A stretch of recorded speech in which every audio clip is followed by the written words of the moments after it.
flow. I like it. Welcome back to the Tech Ed Clubhouse Podcast. Tonight, I am joined by Rob Keneally, founder and CEO of Aquatic Metaverse and the mind behind Salty Sharks, an immersive world that combines storytelling, technology, entrepreneurship, and marine conservation. Today, we're going to talk about what happens when students aren't just consuming digital experiences, but designing, building, and contributing through them. We're also going to dig into what Metaverse is, AI, conversations, authentic audiences, and what schools can learn from work happening beyond traditional classrooms. And if you've been around the podcast that we talk about here, we're all about what goes on outside of traditional classrooms. Welcome to the Tech Ed Clubhouse, Rob. Tell us a little bit about yourself in Salty Sharks. Yeah, thank you, Dan. Appreciate the opportunity to talk with you. So, look, I've had a very diverse career over the years. I've obviously worked in various leadership management roles and at university and other education places as well. So I've always had a bit of an interest and passion in education. But in my early years, I was a scuba diver and a rescue diver, and spent a lot of time in the water around our marine species and so forth. And I always had a love for the ocean and a love for marine species, and I wanted to find a way to connect, younger audiences with these fantastic species and the ocean ecosystems as a whole. I feel that in many places, education in this field is a little bit lacking, probably because it's not our main, area of occupation, and we don't live in the ocean. So, it's focused more on land-based stuff. But it's very important. The oceans are critical to our species survival. Over 50% of the world's oxygen supply comes from our oceans. So without them and without a healthy ocean ecosystem, we're all in a bit of trouble. But to make a difference in conservation and to raise awareness, it all starts at education. It all starts with giving people the tools and the resources to understand the ocean ecosystems and marine species. And then when they understand it, they develop a passion. And once they develop a passion, they develop an interest in conserving and protecting. And that's kind of the pathway we want to lead people down without sort of forcing it down their throats. So we kind of came up with an idea of building, an education resource platform that met students where they are. Modern students are very much tech savvy. They have early access to technology generally, and they have a familiarity with technology that we didn't have when we were younger.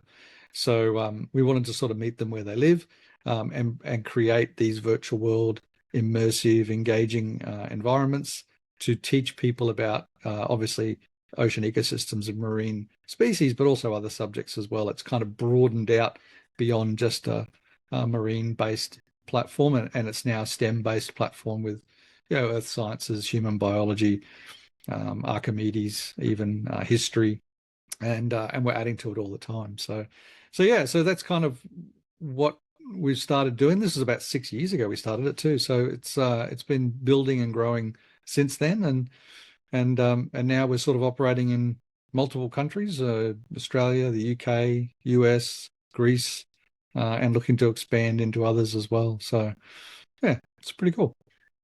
Yeah, it sounds fun. So what, obviously you got a background in marine life, scuba diver, great, you're from Australia, Yes. listeners might not pick up on that accent right away. Hopefully they do. But, so it's one of the jokes I have is, we know the world's not going to end because it's tomorrow in Australia already. Because That's it's right. we're recording this. It's Tuesday night for me. It's Wednesday morning for Rob. So we know that the world's not going to end because it's already tomorrow. But why sharks?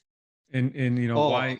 Yeah. So talk about like where's Salty Sharks, and it's such a great name for a place in the metaverse, in the uprising.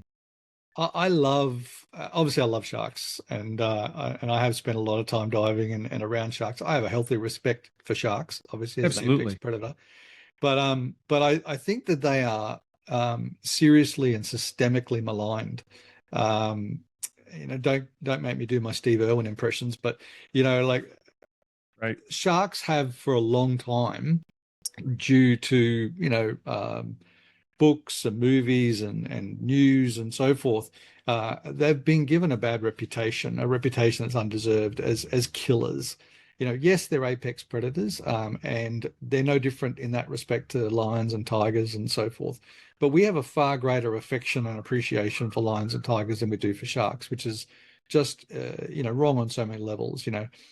Even if you look at the media now, whenever there is an incident between a shark and a human, it's always, the phraseology used is always, it was a shark attack.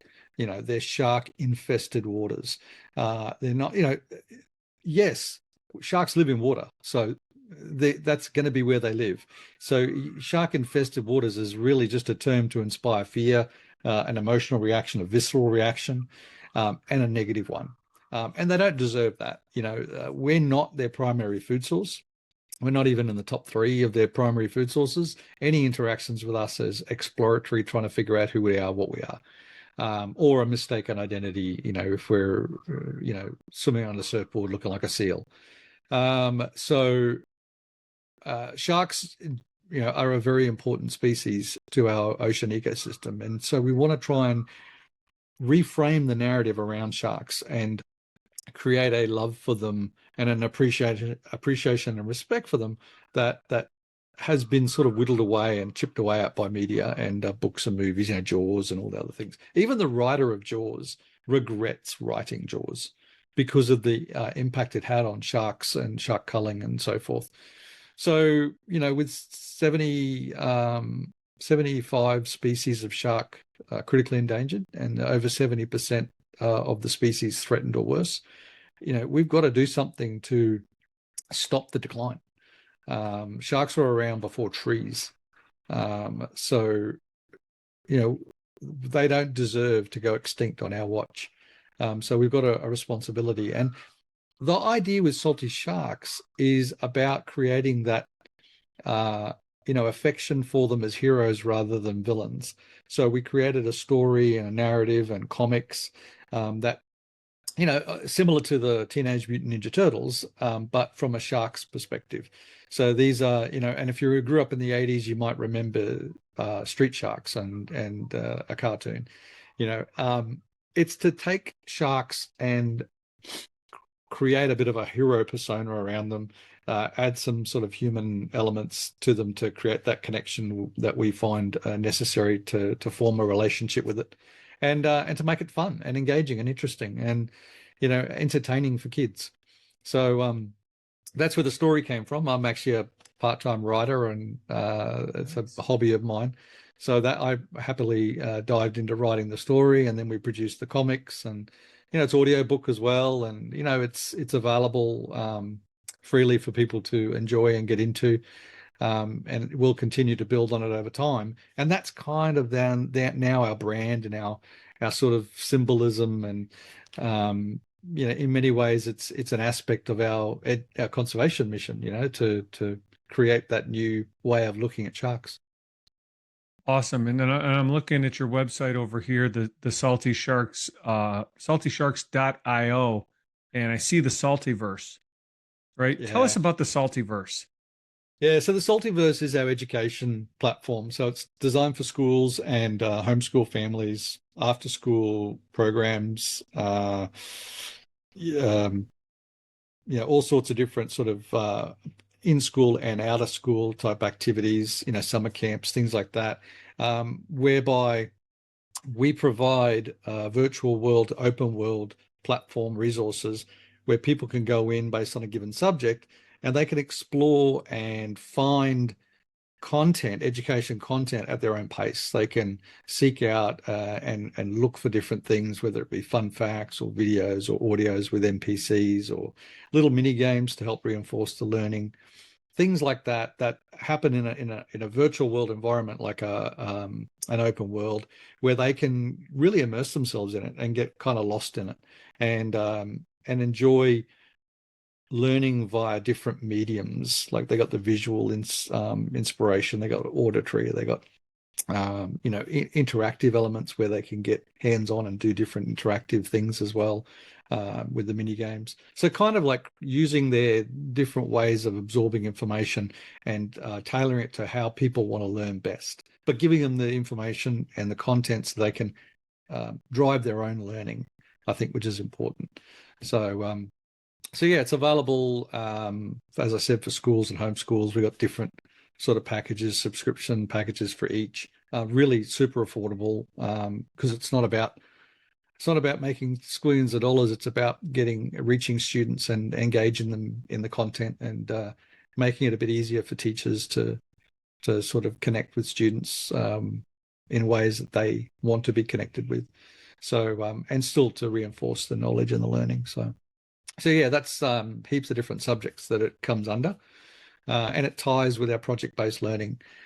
We've done a lot of work and partnership with PBL Futures Labs, and Phil and Dr. Markham, who are just absolutely inspirations for us in the project-based learning resources area. And they helped us start to integrate project-based learning with our virtual worlds, which is important. So it gives that sort of real world connection to the virtual world, so that students aren't just in technology, they're taking what they're learning in a virtual world and then applying it in the real world through activities that can run over a number of weeks or be a single class activity.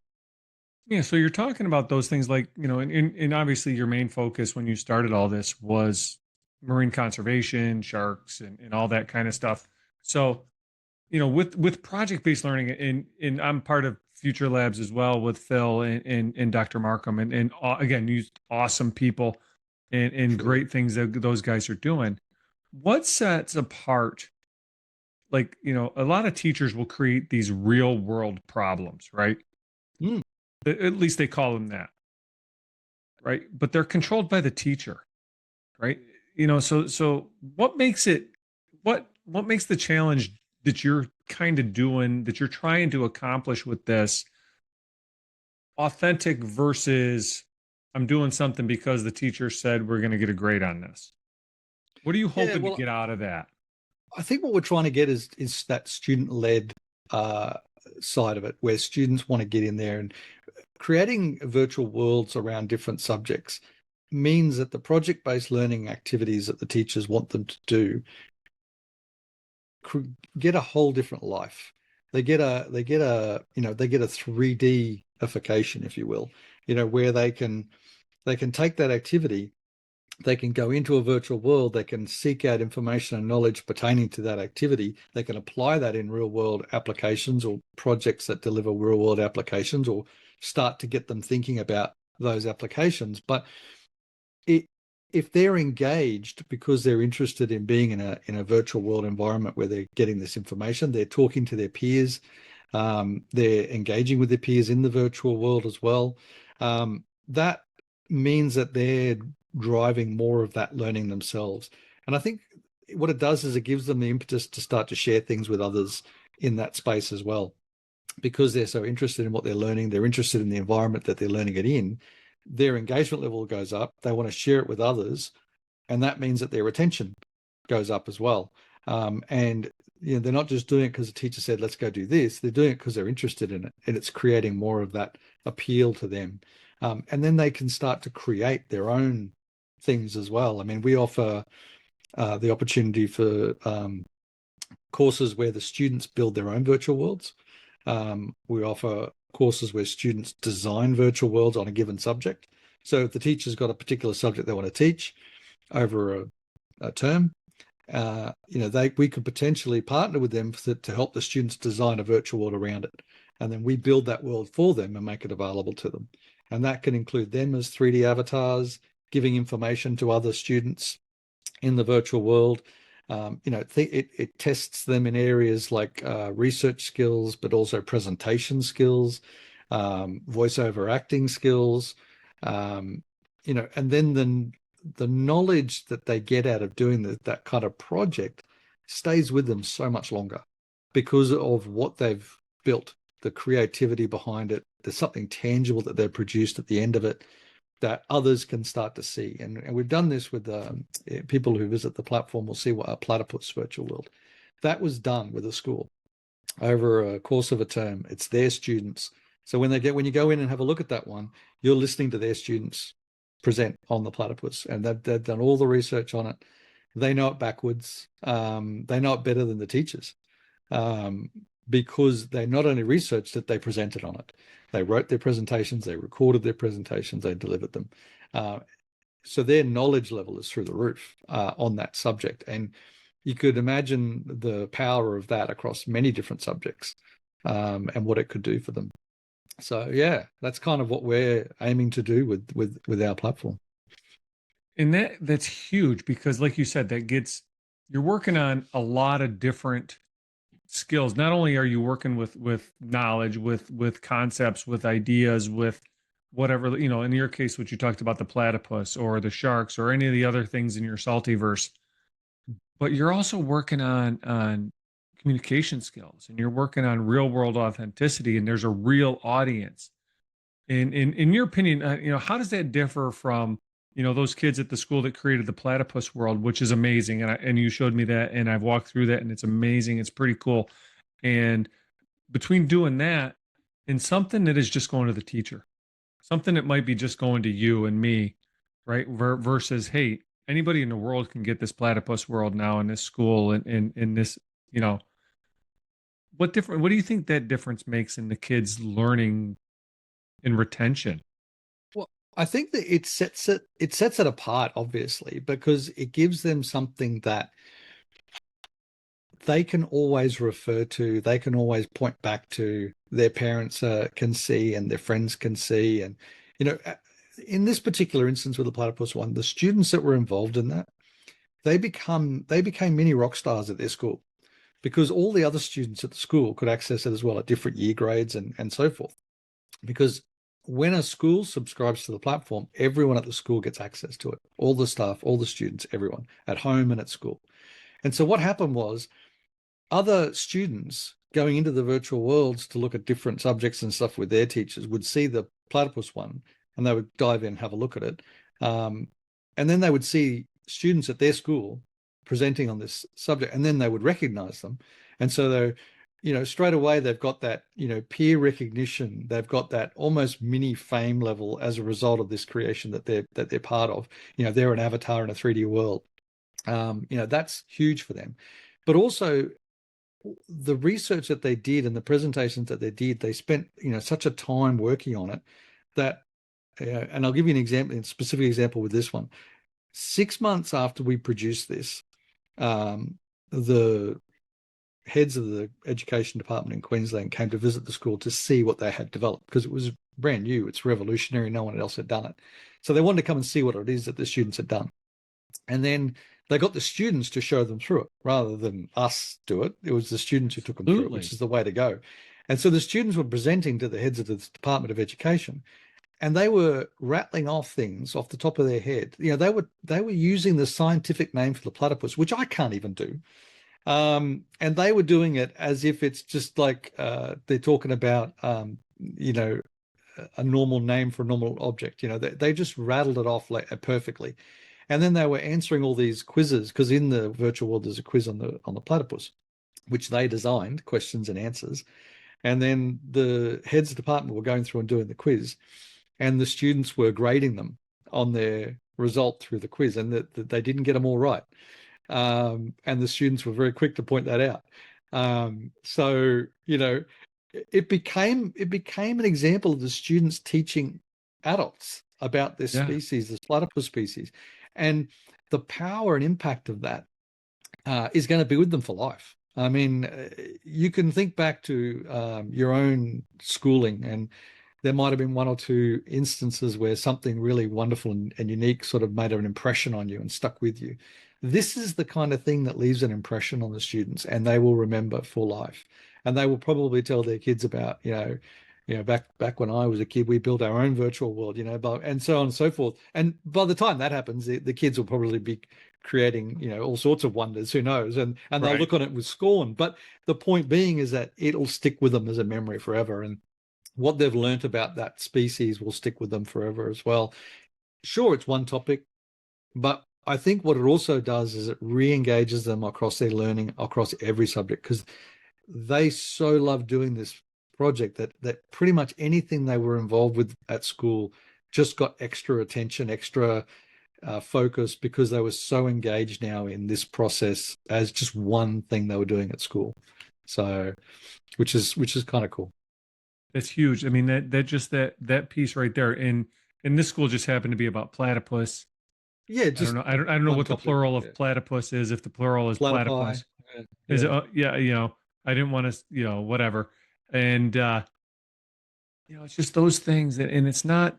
It's just giving the kids the ownership of that and letting them go and letting them take it where, because they're at the end of the day they're the users too, right? Yeah. So why Yeah, not let absolutely. Yeah. why not let the users create the world, create the idea, create the plan, right? Because they're the. I don't care.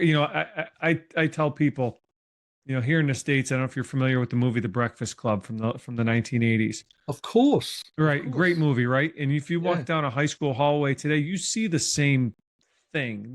So things have changed a little bit, but you still see the same type of students, and they might be changed a little bit, but you still got that. Yeah. In these kids that created this world, they were middle grades, right? They were like seventh, eighth grade, if I remember right. No, it They was weren't actually high year school six. aged. They were year six. So Year sixth six. graders Yeah. in United States terms. So 10, 11 year olds, Yep. Yep. maybe 12, you know, they're going to be the same across the globe. So why not let them dive in, right? Correct. And let the kids create that stuff. Whether it's on platypus or whether it's on World War II Anything that's of interest to them. or Yep. math or Yeah. whatever it is. Exactly. Another good example is a school in Greece did a project with us on Archimedes, Mhm. and they wanted, that their passion was Archimedes. They wanted to dive into the experiments of Archimedes. So with them, we developed a virtual world on Archimedes, and we included a multilingual AI chatbot of Archimedes, so that when they're in the virtual world, they're talking to Archimedes, and they're asking him questions in Greek or English, and he's answering in Greek or English, based on his experiments. And then they can actually do the experiments. So, for example, the gold crown experiment or the Archimedes screw, they can reassemble the screw in the virtual world and manipulate the pieces. They can conduct the gold crown experiment with different, metals, to determine if the crown is legitimate or not. And it's got all the information around that from a maths perspective side of things. So it's a fun one, but it's also a very maths based, sciencey Mhm. one as well.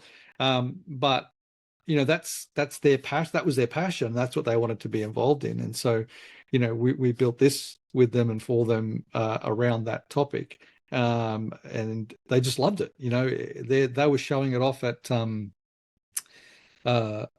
education events and AI events where they were showcasing this, as a project that they've done and been involved in. So, again, that ownership, that sense of this is ours, Right.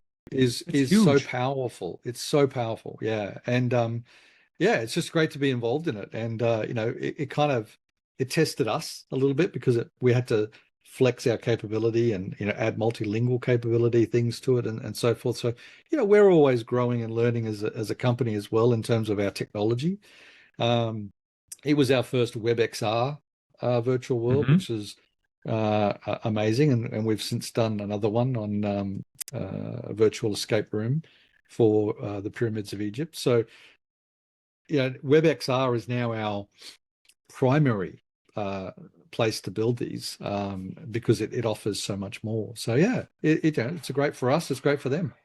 So not only did this project push the students in Greece, it pushed the people in your company to try some new and different things to Yep. accomplish the goal, that the vision, right? So Yeah. it's a win-win, right? I mean, really, your guys Absolutely. learned something, your guys collaborated with students, your guys collaborated with content, made a multilingual. Now I'm sure you can add more multilingual, You tried some things out. You tried some, and I think that's one of the things we have to get to our students too, is you tried something.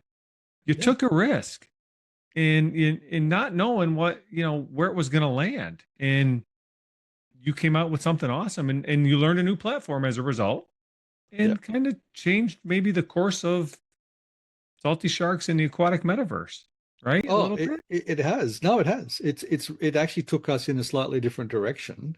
And we're now converting all of our virtual worlds to WebXR. So we're in the process of doing that at the moment. So, the end user won't notice much different, except the platform will be higher quality.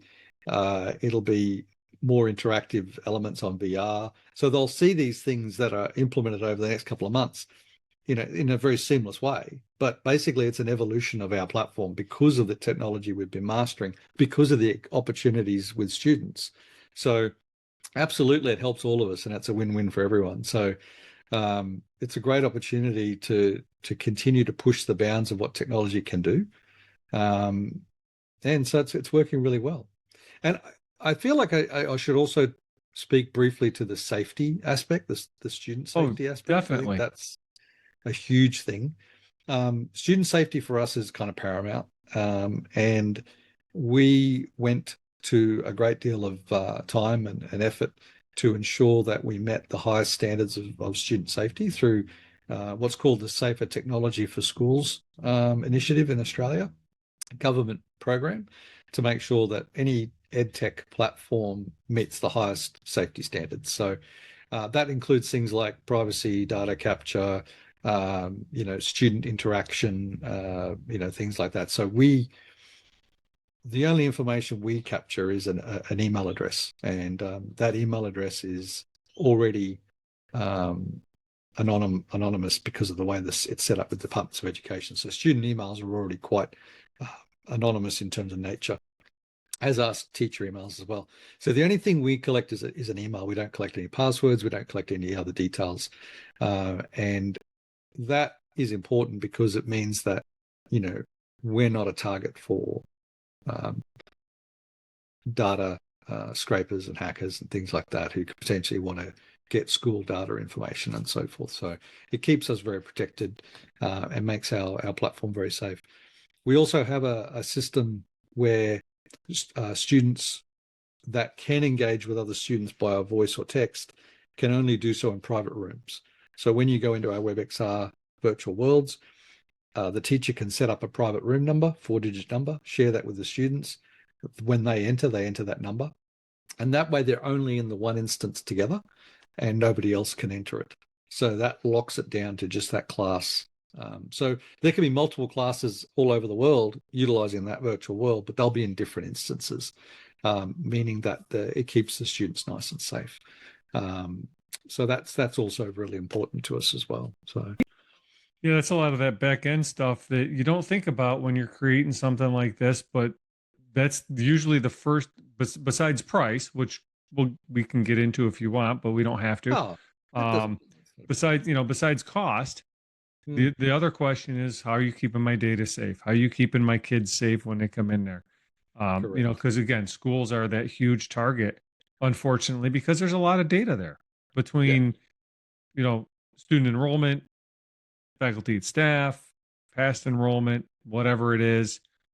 Lots of stuff there. So I'm glad that you're doing a lot of that stuff, and being proactive about it. And that's awesome. And administrators love to hear that.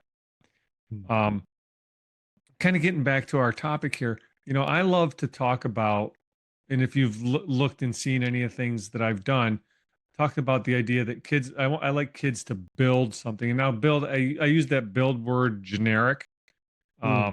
In that build could be writing an essay, could be drawing a picture, could be, physically building something, whatever. They're creating. Maybe it should be create. Creating is good. Yeah. And I come to the idea that they need to create something before you start explaining, hey, this is how a shark, hunts, or this is how a platypus does this, or this is how Archimedes screw works. Right? Let them play with it first, right? So in your worlds you create, long way to get to this question. In the worlds you create, where do this exploration and this experimentation and some of this productive failure fit in the worlds that you're creating and stuff that you're doing? Yeah, so we try and include interactive elements to get them sort of hands-on in a different world, and each one's different. Obviously, in the Archimedes one, they can reassemble the screw from the parts, and they can conduct the gold crown experiment. In other ones, it's say for example the great white one, they can drop it's set on a large research vessel out in the ocean. They can drop a tender vessel off the side, they can jump down into it, and they can drive around to help the scientists tag sharks. And so their interactivity element in that one is to drive the boat around and tag the great white sharks. And so that just helps the scientists track and so forth. In different ones, it's different activities again, just to get them doing things as well. One of the things that's also kind of unique about what we do on our platform is that we allow students to build content and add it to the virtual world.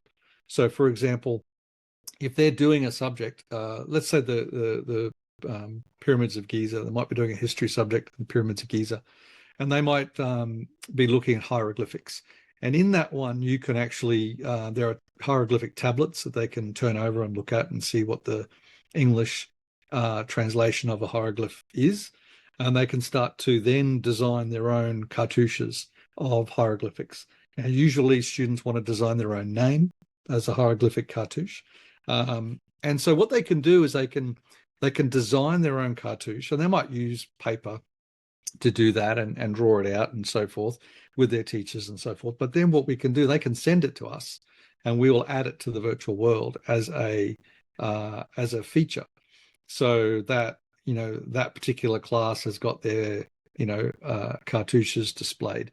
So we can do that sort of thing with our virtual worlds because adding content is relatively easy from our side of things, from a build perspective side. And students love to see things that they've created appear in the virtual world as well. So it gives them that opportunity to flex their own creativity a little bit and then add that to what we're building, and so that other students can see what they're doing. And that could be for a term duration. So it's kind of cool that we can do that with them as well. Yeah, that's awesome because now they get the buy-in. Now they're hooked. No pun intended with the fish reference there. But now they're hooked sharks. into that. A bit ago you mentioned something a little bit different that you're kind of doing with your platform besides the WebXR piece, but you talked about an escape room. Is that something new you guys are doing? And tell us about the escape room and what's going on there, and what's different about that versus the Saltyverse and some of the other things that you got going on. Yeah, look, absolutely. And again, credit where credit's deserved. This concept came up through a chat with Phil Alcock. Again, PBL Future Labs come to the fore because I was talking. He was posting some things about providing sort of text-based escape room content for classrooms, and I was talking to him about that. And I was like, and to me, it was like, wow, now I want to build a virtual world escape room that incorporates some of these ideas, but in a virtual world sense. And he was pretty chuffed with that idea as well. So we went at it, and for the last 2 months, we've been designing and building an escape room to sit alongside one of our other virtual worlds, so the Pyramids of Egypt one. And this is called the Pharaoh's Vault escape room. So there's a little bit of story to it, but more importantly, it's a single or multiplayer escape room in a virtual world where students go in there with their class, and it's a 45-minute duration. So you've got a timer of 45 minutes, and it's connected to a visual and auditory thing in the virtual world. I don't want to give too much away, but essentially the room that you're in and you find yourself in is going to be flooded by the waters of the Nile that are slowly draining into an adjoining room. And so you've got a 45-minute timer before the wall breaks open and the waters flood through and you get washed away. So then you that's your timer element to it. That's your pressure element to it. And then it's about problem-based learning. It's about giving students an opportunity to solve puzzles that are centered around different aspects of their learning and also the subject. So in this instance, there's an orientation type puzzle with scarab beetles. There's a deciphering a code puzzle with hieroglyphics. So they've got to decipher a passage that's in hieroglyphics, decipher it into English, and then find the answer to that puzzle. There's one on canopic jars and the funerary rites of pharaohs, and they've got to work out the order of the jars to solve that puzzle. There's another one on astronomy and the importance of astronomy to the ancient Egyptians, and they've got to figure out what that's about and the answer to that one. I want to give it too much detail away. There's a maths-based one about the construction of the pyramids and the number of blocks and so forth. So there's a maths one. And then there's a one on the hearts and feathers. So the scales of Ma'at, which talks about the afterlife. The Egyptians believed that you were judged, your heart was judged against the weight of feathers to determine how pure a life you led, etc. So there's one on the scales of Ma'at where you've got to balance the hearts and feathers. So these are things that are related to the topic, obviously, of ancient Egypt, but also create problems for students to solve together with their classmates. And then all of those problems open a chest that's got a series of locks on it, and they've got to open the locks. With each puzzle opens a lock, and then they open the chest, and they've got 4 tablets, hieroglyphic tablets, that they've got to put in the right order to spell a word, and then that will open the doors to free them. So yeah, it's a really interesting concept. Lots of stuff in there, very interactive, very engaging. A couple of videos to watch. There's a AI mummy that is in there that you can go to get clues. If you're struggling with a particular puzzle, you can ask it to give you clues on a particular puzzle, which is interesting. So yeah, it's designed for those middle year students, sort of that 10 to 16 range of students. Yeah, it's a ton of fun. We've already tested it with a local school, and they just absolutely loved it. They went crazy for it. The feedback was just insane. It was so good. So yeah, that's literally just launched, and I think it kind of problem-based learning is an interesting concept to support project-based learning. It takes it down a slightly different path. You could probably talk more to this than myself, but I think it gives students a different way of looking at what they're learning and applying it, literally applying what they're learning rather than just learning it. So, and if they've got to apply it to solve a puzzle to get out of a room, it's kind of fun for them, but it's also reinforcing the learning as well. So yes, and they don't know they're learning. You kind of trick them into learning a little bit. Not you're tricking really, a but, little. I mean, that's not the purpose, but right, you kind of get into that. Couple more questions for you. Yeah. Over here in the States, it's the end of June. We're heading into summer break. A lot of our teachers in the States are on summer break. New York goes really late. And maybe some of my teachers, in administrators that are listening to this over the summer are saying, yeah, this is all great in stuff, but I don't have the equipment to do this, or I don't have money or whatever. And one of the things I'm big about too, besides the building something, is what I call the Tuesday test. And I kind of ask all my guests this Tuesday test question. The Tuesday test being, what can a teacher do tomorrow morning,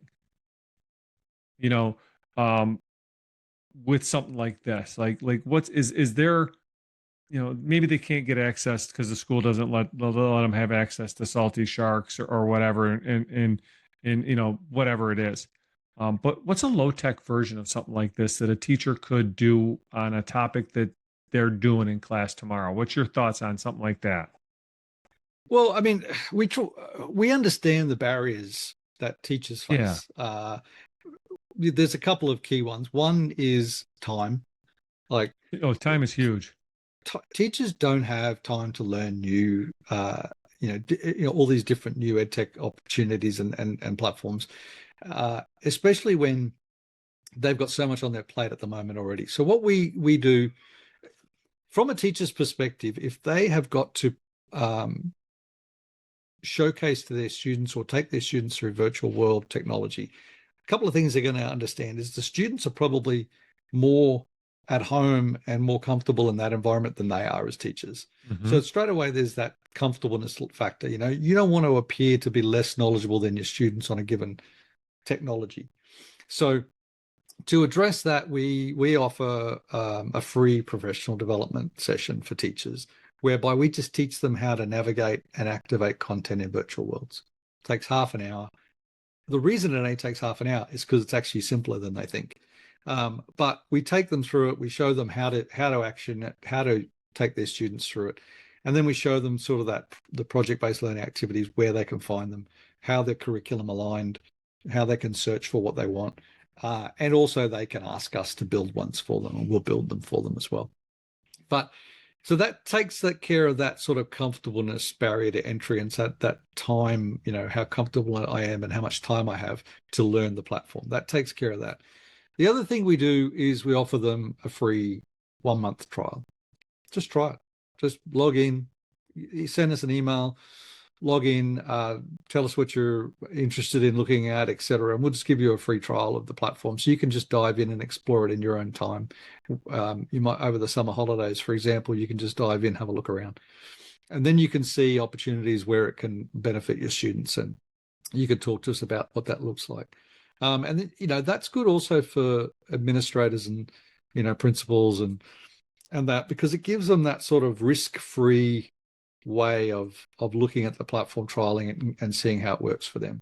And there's no obligation. We don't take credit card details ahead of time and then charge them later when they're not expecting it. None of that stuff happens. It's just, right. They create an account. I update their account to give them a free access for the month. They don't have to do anything else on their end except go in there and enjoy it and explore it. And at the end of the month, I'll contact them and say, hey, the month's up. What do you think? Thoughts and feedback or whatever, and we'll take it from there. It's nice and relaxed from that perspective. No obligation, no risk. So that's a nice way of giving them that opportunity to get in and have a look at it. And then from there, it's a case of talk to us about what you want to achieve out of it. What do you want to get out of it? Because the other thing we want to be is flexible. So this is where we've had teachers come to us, and the great example was, if you go into the Saltyverse platform, one of the first ones you'll see is on rocks and soil. It's an earth sciences one. Now that came to existence because of a school in the UK that came to us and they said, we've been having a look at the platform, want to do this. One of the subjects that we struggle to teach, because it's so boring for the teachers and the students, is on rocks and soil, erosion, all that sort of stuff. And I was like, okay, tell me more about the subject. So they gave me all the information on the subject that they have to teach. And I went, well, let me create something for you that the students will absolutely love. And then they'll be in there and they'll be wanting to learn all about it. And so we built rocks and soil for them. And now that's the primary one that they deliver. They also deliver one on Egypt, but that rocks and soil one is kind of their principal thing that they use for their students, because it was built for them. And they even on our YouTube channel and on LinkedIn, you'll see a testimonial from the principal about and the teacher about just how much of a difference that virtual world has made in the delivery of a subject that they always struggled with. So we took a pain point and we turned it into a point of celebration that they love teaching. So that was amazing. And that's the sort of thing we can do. That's what makes our platform really interesting and unique, is that flexibility to go, well, you tell us what you want to build and we'll build it with you. So, or we'll build it for you. Or with you and the kids, like you talked about, with the platypus and right. And in the Archimedes one, right? So you guys, we could build it with you, or we could build it for you. Because you've got some teachers out there that do some really amazing things. Oh yeah, absolutely. That just might need that little that little something something, and maybe it's Saltyverse to deliver that little something something in the virtual world. Yep. That's awesome. I mean, that's such a game changer too. Um, because all they got to do is shoot you an email and have a 10-minute conversation just to sit in, it's worth the 10-minute conversation. That's how we met and talked across LinkedIn and stuff like that, Correct. and got in touch and got to hear. And it's Yeah. awesome, because we learned something. And I get selfish, Rob. I do this kind of for a selfish reason a little bit too, because one, I get to meet some awesome people like yourself, and I learned something. I learned something from people, and it's great to have these conversations. So, wrapping up here a little bit, where can they find Salty Sharks? I think that we talked about, what is it, saltysharks.io, which we'll put Yep. the link in Salts. the show notes. And then how can Yep. they get in contact with you, catch up with you, LinkedIn, whatever? So yeah, on the website there is a button they could press, which is book a tour, and that basically just is a Calendly link booking. Books a 30-minute conversation with myself. I take them on a tour, answer questions, talk about what their interests are and what they want to sort of get out of it, and then that can be the basic conversation that leads to whatever. It could lead to their free trial. It could lead to a discussion around how they can build something. It opens up all sorts of possibilities, but that is an easy way of contacting us. Obviously there's time differences because I'm based in Australia or whatever, but I've made myself available at in the evening hours and so forth to suit the Northern Hemisphere people. So there should be times available via that suits them. But if not, send us an email. Just do a contact, hit the contact button, send us an email, and we'll get in touch with you, and find a way to catch up at a time that suits you. Awesome. Awesome. Awesome. I love it. I'm going to put all these links in the show notes. I'll put the contact in there. I'll put the Salty Sharks webpage in there. I'll put a link to your LinkedIn in Yeah, there that'd so be great. people can find you and find out more about this awesome platform. Rob, thanks for spending some time with us here on the Tech Ed Clubhouse, explaining your product, your platform, and the amazing things it's doing for education. My absolute pleasure. Always lovely talking to you, and thanks for all that you do. Absolutely love the work that you do in PBL Future Lab. So I'm going to be one of your biggest fans, and I'll continue to support. So I appreciate the support, Rob, and we look forward to talking again when you got some other stuff coming out. Maybe we'll hit it up in the fall here, September time, as our teachers in the States are heading back to school and your teachers are not.